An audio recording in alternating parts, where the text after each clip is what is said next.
Hello everyone, আজকের video MX player নিয়ে। MX প্লেয়ারের মধ্যে যে আমরা মুভিগুলো দেখি তার লেখাগুলো স্ক্রিনের মধ্যে ভেসে থাকে, সেগুলোকেই অফ করে দেখাবো।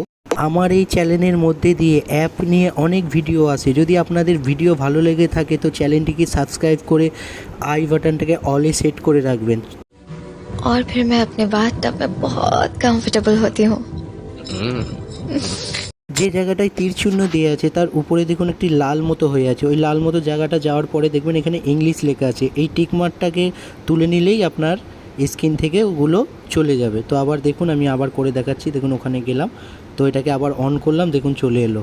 তো এটাকে আবার অফ করব যখন, এটা আবার চলে যাবে। তো সব সময় আপনাদের ওই লাল জায়গাটায় গিয়ে ইংলিশ লেখাটাকে, টিকমার্কটাকে অফ করে দিতে হবে, তাইলেই আপনাদের ভিডিওর মধ্যে আর লেখাগুলো আসবে না। তো বন্ধুরা, যদি ভিডিওটা ভালো লেগে থাকে, আরও কিছু জানতে চান, তাহলে আমার এই চ্যানেলটাকে সাবস্ক্রাইব করতে একদমই ভুলবেন না এবং বন্ধুদের সাথে শেয়ার করে দিন, যাতে তারাও দেখে কিছু শিখিয়ে নিতে পারে। তো থ্যাংক ইউ।